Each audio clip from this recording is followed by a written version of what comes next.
What's going on, everyone? So some of the most popular diets right now are the Paleo Diet and the ketogenic diet.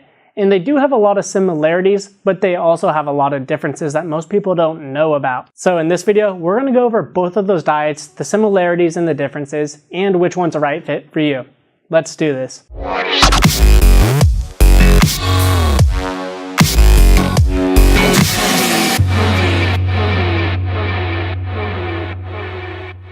So in order to talk about some of the similarities and differences, we have to understand what both diets are. The Paleo Diet refers to the Paleolithic era, which is pretty much when our ancestors were hunters and gatherers, which means they're going to be eating a lot of natural foods like meats, eggs, nuts, avocados. And then you'll also be wanting to avoid a lot of processed foods and vegetable oils, which you weren't able to find during the Paleolithic era. Then we have the ketogenic diet, which is actually more focused on a metabolic state where your body produces ketones. This is exactly why there are differences in these diets, because some things on the Paleo Diet will actually disrupt your state of ketosis. And they even have a lot of the same benefits, like lower blood sugar levels, lower blood pressure levels, and lower levels of insulin, which means you're going to be able to access fat. Insulin's really important to watch, because when you have high levels of insulin, you're not going to be able to access fat. Now remember, ketones are produced in the liver by using fats. So if you can't access fats, you're not going to be able to produce ketones, which is the main difference between the diets. Both diets do have low sugar, but it's not as drastic if you were to overeat sugar on paleo because you're not messing up your state of ketosis, while the whole ketogenic diet is based around the state of ketosis you're in.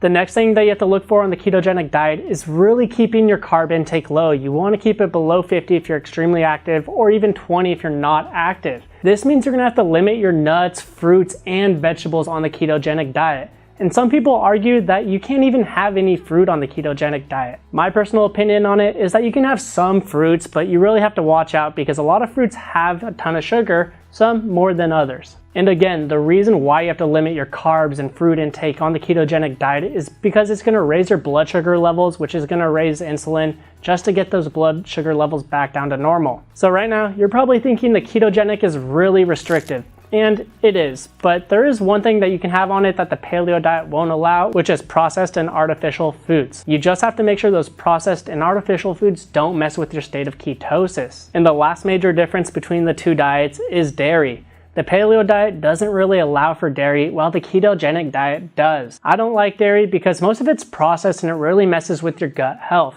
Although, occasionally I will have some fine aged cheese, which is a little bit better. We talked about some of the shared benefits between these two diets, but there's actually one huge benefit that keto has over paleo. Your brain can only use glucose or ketones as a source of fuel. And obviously when you're on a ketogenic diet, you're able to produce ketones, which means your brain's going to be able to use those ketones. Ketones are way more efficient and burn more cleanly than glucose does. This means when you're on a ketogenic diet, your brain's actually going to be able to use ketones, which is going to protect you against cognitive decline and give you more mental clarity. Now, in terms of body changes, these diets produce similar results. You're going to lose a lot of fat and have a better body composition, but a ketogenic diet will do it faster. Honestly, in terms of healthy fat loss, I don't think ketogenic diet can be beaten. So if you're thinking of going on one of these diets, let's figure out which one's a right fit for you. If you really want to lose a lot of fat as quickly as possible, then a ketogenic's probably right for you, but you have to know it's a little extreme because you have to know what your macronutrients are, because you don't want to mess up your state of ketosis. A lot of people think they're on the keto diet, but in reality, they're actually on the paleo diet because they eat a little bit too many carbs or have too much sugar. And then the paleo diet's more of a lifestyle. A lot of people on the paleo diet do what's called an 80-20 split. This means 80% of the time throughout their week, they're gonna be on the paleo diet, but then 20% of the time, they're gonna cheat and eat whatever they want.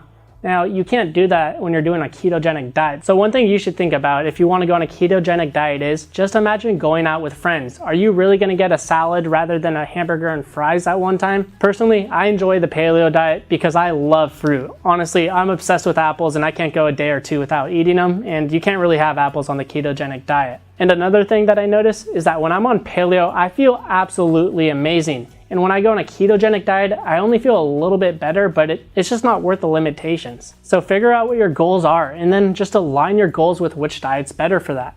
Going on a paleo or ketogenic diet can honestly transform your life.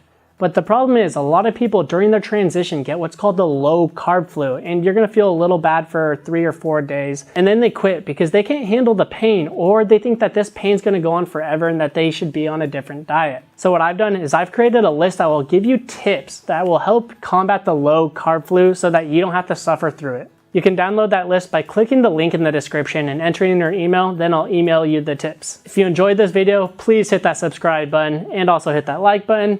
If you have any questions, leave it in the comments and I'll get back to you.